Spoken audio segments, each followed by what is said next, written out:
जाऊ देत नाही, जाऊ देत. गाडीला हात कसं लावणार? नाही लावत नाही. गाडीला हात लावू नाही. काय दिलं नाही, दिलं नाही, दिलं नाही. तुला एक क्लिप दाखव, एक क्लिप दाखव. तुमच्या समर्थाची एक क्लिप दाखवा.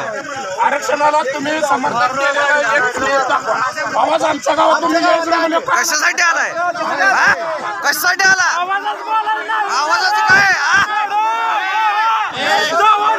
कशासाठी आवाजाचं म्हणजे? कशासाठी आवाज म्हणजे?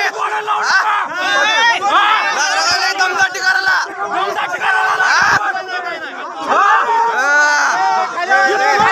आवाज काय? आवाज काय झालं? मराठा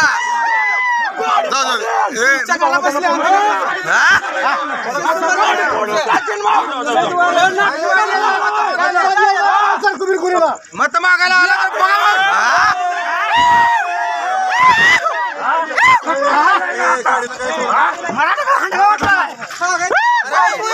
गाठी चालू होती आणि अनेक दिवसापासून चालू आहेत.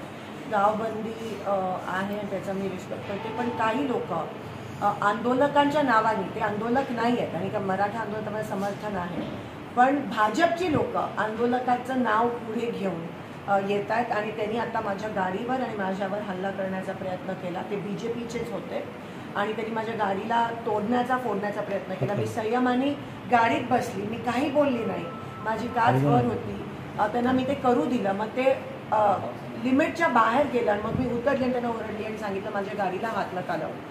पण ते ऐकण्याच्या मनस्थितीत नव्हते आणि एका महिला आमदाराच्या अंगावर येण्याचा त्या ठिकाणी प्रयत्न केला, माझ्या गाडीची तोडफोड केली. ते आंदोलक नव्हते, पण आंदोलनाचं नाव पुढे घेऊन भाजपची लोक असं करतात, याचा आपण निषेध करूया.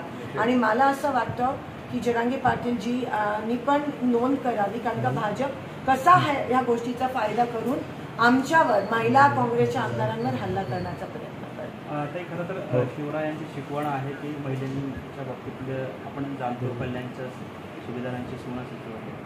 काय आव्हान असेल मराठा समाजाला या माध्यमात? पण हे नव्हतेच, आंदोलक नव्हते, भाजपचे होते, पण त्यांनी नाव त्यांचं वापरत होते आणि कुठेतरी आपलं जे आंदोलन चाललंय, संघर्ष चाललाय, जो व्यवस्थित चाललाय जरांगे पाटलांच्या नेतृत्वामध्ये, त्यांना हे गालबोट लावायचा BJP प्रयत्न करत आहे आणि त्या गोष्टीचा मी निषेध करते.